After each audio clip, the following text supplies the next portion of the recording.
Uşaqlar, bax, sürət qrafik edir. Sürətin proyeksiyası zamandan asılı qrafik edir. Bax, grafikin başladığı nöqtə V0'dır. T anına uyğun sürət də V'dir. Oldu. Bax, görürsünüz, bax, bu trapesiyanın sahəsi ədədi qiymətcə yer dəyişməyə bərabər olacaq. Biz trapesiyanın sahəsini tapsaq, deməli, yer dəyişməni tapa bilərik. Trapesiyanın sahəsini üstü bilək də, S trapesiya bərabərdir. A plus B bölünsün 2 vurulsun H. Oturacaqlarının cəminin yarısı ilə hündürlük hasili trapesiyanın sahəsi verir. Bax, burada paralel tərəflər oturacaqlardır, uşaqlar. Paralel tərəflərin biri buradır. Bax, paralel tərəflərin biri buradır. Bura V0'dır. Yəni, elə bir A-dır. Hə?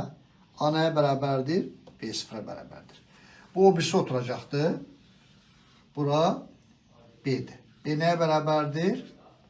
Buradan bura V-dir, düzdür? B, V-yə bərabərdir. Paralel tərəflər arasındakı hissədə, paralel oturacaqlar arasındakı hissədir. Bura nədir? Hündürlükdür. Bu da T-yə bərabərdir.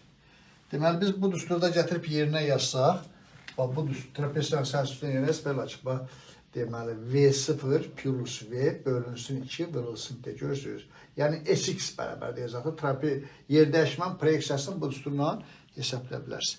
Burada təcil yoxdur, görürsünüz. Təcil verilməsə, başlanğıc söz sürətlərindən siz və zamanla yer dəyişmənin proyeksiyasını hesablaya bilərsiniz. Bu, yaxşı düsturdur. Sonra belirlər. Bəzən deyirlər ki, mənim, belə niyə hesablayıram da? Mən belə hesablayıram. Deyirlər ki, mən buradan xət çəkirəm. Burada bir dənə düzbucaqlı alınır. Bir dənə də burada üçbucaq alınır.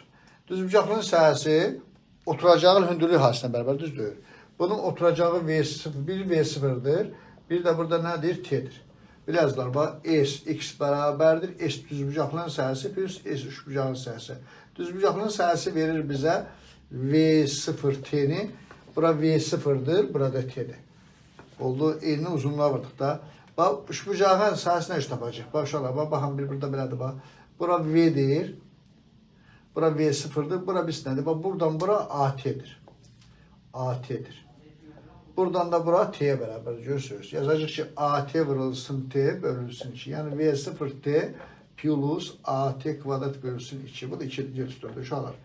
Əgər sizə son sürət verilməsə, son sürəti bilməsəz, bu düsturla yer dəyişmənin proyeksiyasını hesablaya bilərsiniz.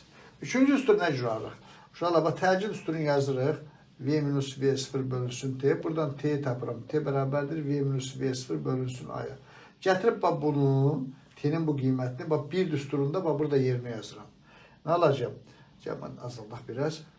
SX bərabərdir. V0 plus V bölünsün 2 vurulsun T. İndi V0 plus V bölünsün 2'ni yazıram. T'nin yerinə yazacağım. Nə? V minus V0 bölünsün A. T'nin yerinə bunu yazdım. Bu T'nin yerinə gətirdim, bunu yazdım. Bu olur A plus B, bu A minus B. Düzdür. O da olacaq A kvadrat minus B kvadrat. Yəni V kvadrat çıxsın V0 kvadrat bölünsün 2A. Bu da oldu 3 düstur. Uşaqlar, burada zaman yoxdur. T yoxdur. Ona görə deyilər zamansız yer dəyişmə düstura. Deməli, 3 dənə düstur aldıq. Təcil verilməsə, son sürət verilməsə və zaman verilməsə. Zamansız yer dəyişmə düsturu biz məşhur düstur. Çalışın bunu da çox istifadə edəcək, bunu əzbər bilin.